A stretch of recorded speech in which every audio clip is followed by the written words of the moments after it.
Swanee, God has smiled on the Gators, no question about it.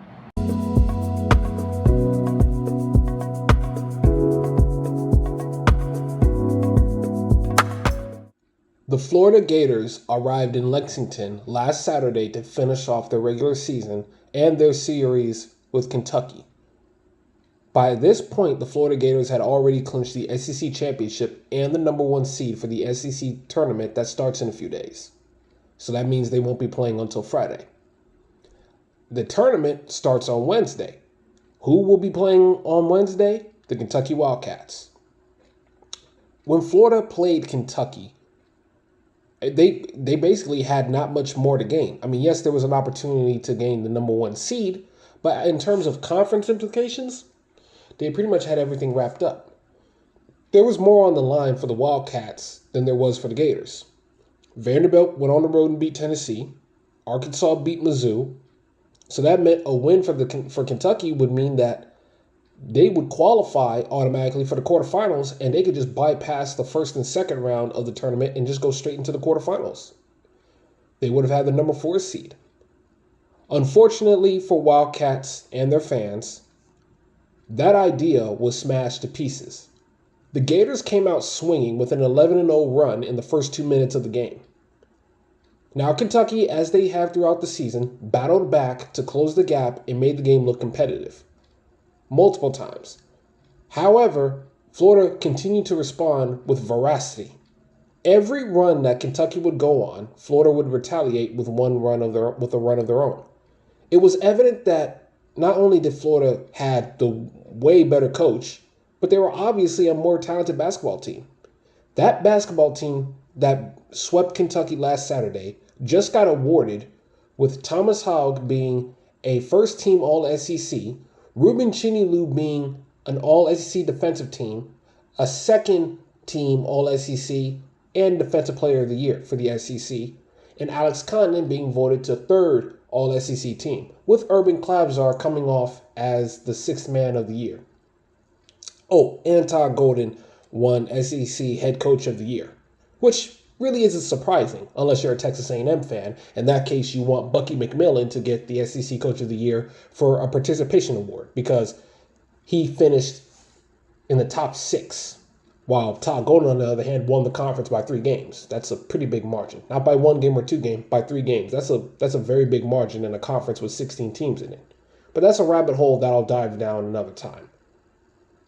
In terms of the game last Saturday, the final score made it seem like the game was competitive, 84-77. But if you actually sat down and watched the game, you would know that the film would show you a completely different story. It was not that competitive. Florida has now swept Georgia, South Carolina, and Kentucky, a full 6-0 against all 3 dual opponents. All the teams that Florida was going to play twice in conference play, they swept them both at home and on the other team's opposing court. Now, if Kentucky wins their tournament matches against LSU in the first round and then goes on to beat Mizzou in the second round, they'll face Florida in a very rare Kentucky and Florida trilogy in the quarterfinals on Friday. But let's say if that were to happen, just to play devil's advocate, there is still a bitter realization for Kentucky fans to face. UF is the better program, both now and throughout the century.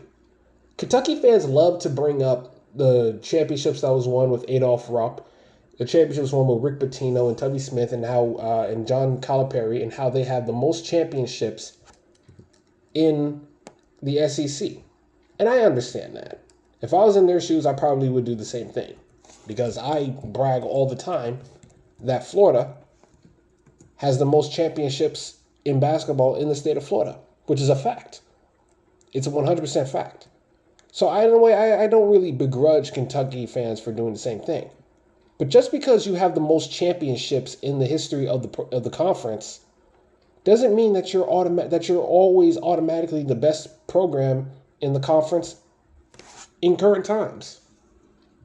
Florida is the best program in the SEC right now. Just won the SEC championship and won the national title last year. That's a fact, not conjecture. That's a fact. Kentucky has played Florida twice this season, and they haven't even taken a single lead. They are the only conference opponent that has that claim. Think about that. Every single opponent that Florida has faced this year in the conference play has taken the lead over Florida at one point. Even teams that only played Florida once. Even South Carolina got a lead over Florida. Got a lead over Florida once.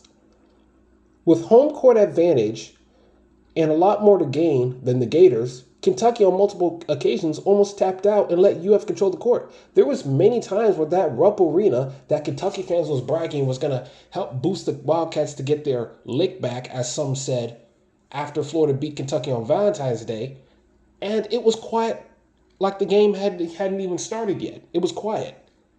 There was no fight whatsoever in multiple situations from that Kentucky team, which inspired no confidence from their fan base.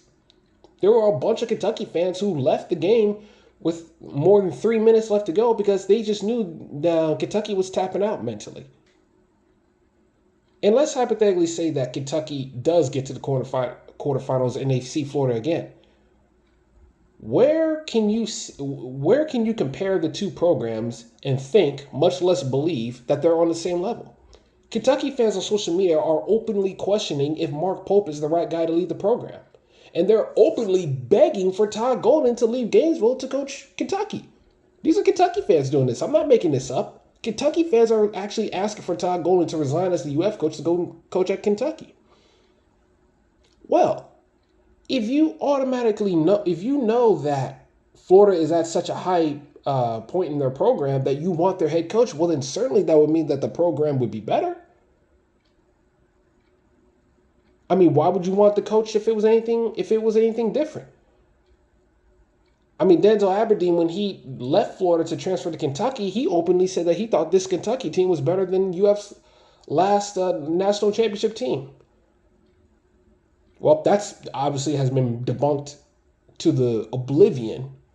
But hey, I'm not mad at Denzel Aberdeen. He had to justify himself for why he left a championship caliber program for a program that at one point was championship caliber and now has deteriorated back to down to mediocrity. This isn't about titles that was won during segregation. This isn't about who has the most of all time. This is about the current standings and where we are in the present.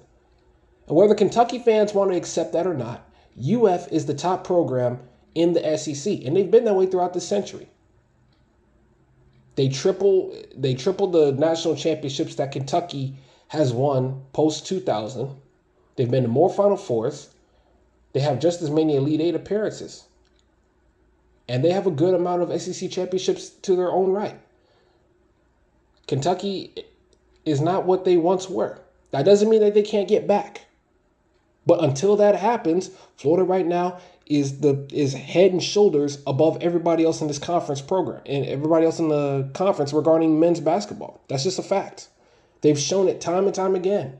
They don't just beat SEC teams, they leave no doubt. You may be able to get garbage time stats and make the score look a little bit more respectable, but if you watch the game throughout, Florida doesn't leave much to the imagination. Look at the way they performed against Alabama and Arkansas. Two basketball teams that are way better than Kentucky, and Florida made it look easy against them. And it doesn't matter if it's on the road either. Florida went on the road at Texas A&M when Texas A&M had so much excitement and Reed Arena was packed and boisterous and loud as you can imagine. And Florida tore them up from pillar to post, led by double digits the entire second half. So as of right now, Kentucky fans, Florida, the Florida Gators, and the Wildcats, y'all are only in the same league by name of the conference, the SEC. Because when these two teams have faced off against each other this season, they may be in the same conference, but they're not in the same league. Kentucky is just not at Florida's level. Sorry, Kentucky fans, your program is not elite anymore.